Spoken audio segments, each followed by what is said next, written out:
Hey there, I'm Tommy, and today we're going through the 3 mixing pillars you must master if you want to level up your producer game. The main reason why your mix isn't professional is not because you haven't used enough plugins or you don't have the most expensive one. It's because one or all of these 3 pillars are weak. We're about to go through the foundations of every mix on a beginner level. And if you understand these concepts clearly, your mixes will instantly improve, even using stock plugins. So let's break them down in a simple and practical way.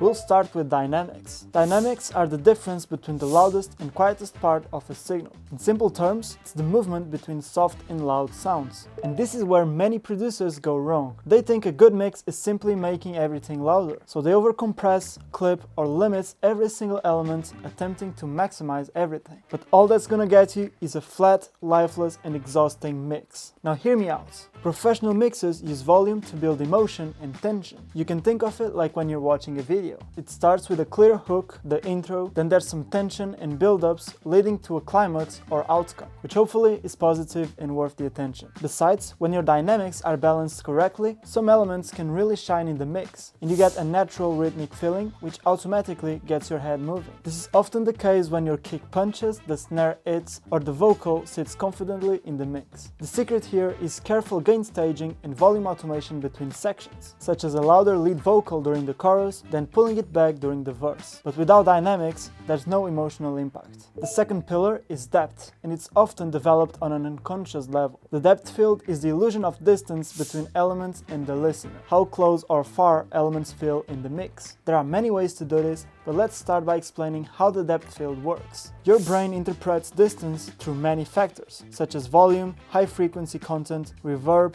early reflections, and transient clarity. This means that closer sounds are usually louder, brighter, drier, or more transient than sounds further back. Note that this is simply how we perceive the world. With that being said, to place sounds further in the depth field, we can make use of reverbs, EQs, or even just volume differences. The goal here is to create a front, middle, and back layer on the mix, so that it feels immersive and real. And finally, let's talk about something most producers overlook: the stereo field. This is how your mix lives horizontally, rather than in space. And it's also where beginners make extreme mistakes. They either keep everything in mono, or widen everything excessively. But there must be a balance, and every pan must feel intentional. Here's the foundation. The center is for power and presence, reserved to the core elements of the composition, like the kick, the snare, the bass, or the lead vocal. These usually live in the center because they're crucial for the track and can't afford to get lost in the mix, while the sides create emotion and size. Stereo width is what makes a chorus emotional and interesting. It's also where I would expect the guitars, synth layers, backing vocals, or pads to be placed at to add up to a composition.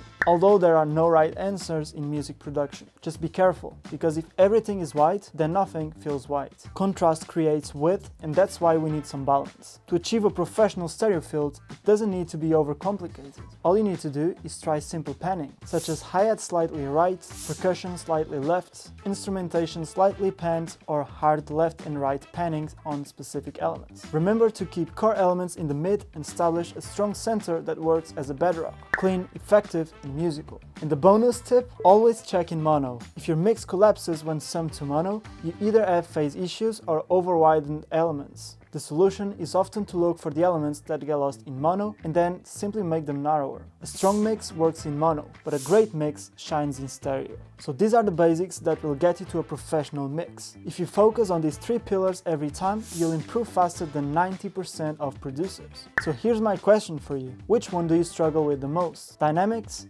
depth, or the stereo field? Drop it in the comments and I'll tell you how to improve on it. If this helped you understand mixing on a deeper level, then don't forget to leave your like and subscribe to keep up to date with our new videos and plugins. But that's it for today. Thank you for watching, and I'll see you on the next one.